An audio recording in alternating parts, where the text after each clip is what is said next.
Nowadays, in our situation, with the non-Orthodox church, in the some traditional group, the society, for example, St. Pius X, I was in there actually before because I didn't know about all this stuff.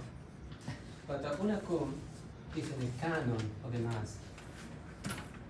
Una cum means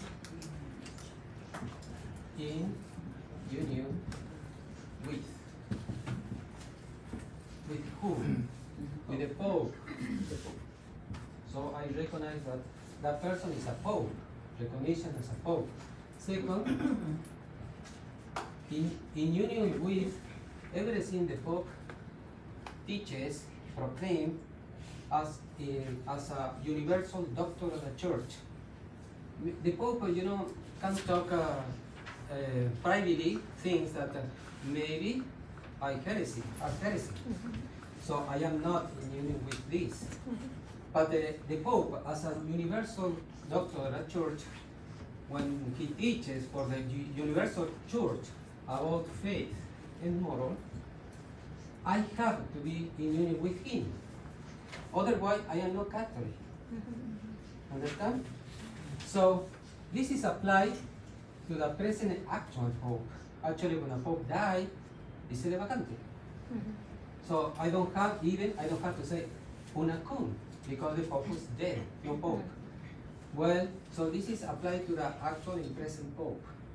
That's been Francis in our day.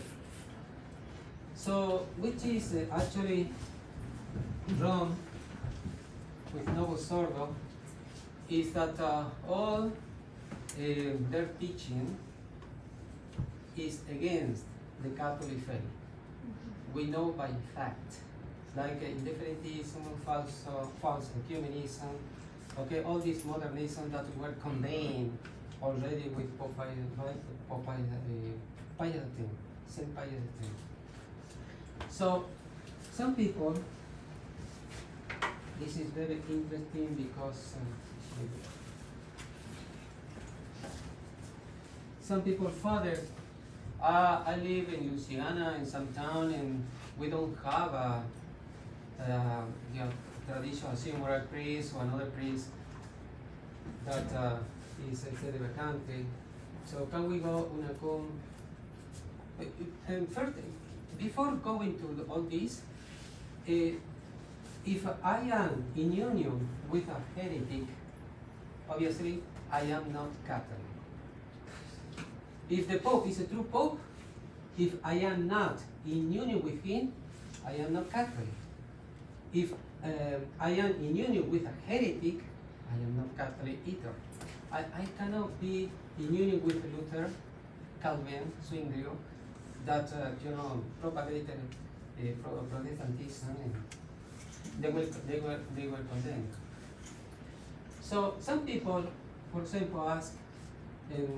Bishop Pivarunas say, in this case, if you don't have another priest and you need really the sacrament, you are not participating una cum, it's just for the sacrament.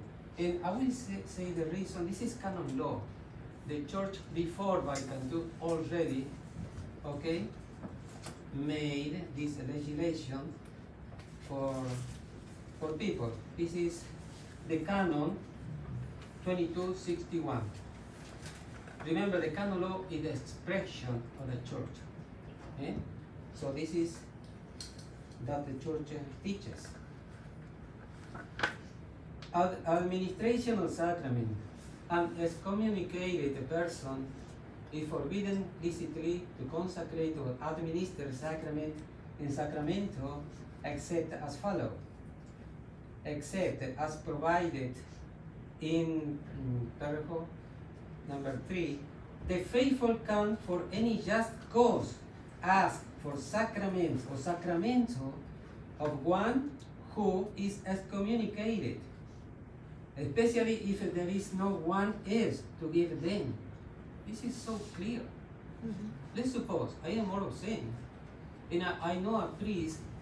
He was excommunicated publicly by a true pope or whoever because he became Freemason or whatever, yeah, I am moral sin. Well, I need to be in a state of grace. This canon actually helped me to go to his house and knock the door. Father, please, could you hear my confession? And I insist. Okay, come in. So the sacrament is valid. Understand? The sacrament works opere operato, works by itself. The sacrament gives the grace that you need. This is a very important canon. Actually, I didn't remember, and I Father Dominic, and he said 2261. Immediately.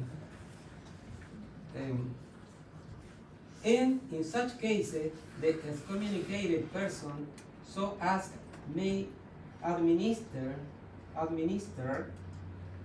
then and is not obliged to ask the reason for the request. But from an excommunicated vitandus, this is another category of excommunicated, or one against whom there is the declaratory or condemnatory sentence, the faithful may only in danger of death. So if the priest is a heretic vitando, which means to be avoid, you can go to him, but only in danger of death. Let's suppose I got terrible cancer, and the only priest in my town is a priest excommunicated, but the code says this is excommunicated vitandus, which means to be avoid. Only if I am in danger of death, I can go to him and ask for the sacrament. Okay? The faithful may only, in danger of death, ask for the sacramento absolution according to Canons 882, etc. And also for other sacraments and sacramento in case there is no one else to administer them. Even you can receive maybe Holy Communion. If that priest, vitando, is saying Mass, you can receive the Holy Sacrament according to the canon law. But this is only in danger of death. Okay? If the excommunicated is not vitando, you can go and receive the sacrament because you know that are valid. They are ordained by a valid priest, but what happened? That priest maybe apostate, you know, and the Pope condemned him, and he actually warned him 3 times. If he doesn't repent, excommunication, ipso facto by declaration or ipso facto repent. But if they are not vitando, you can go there.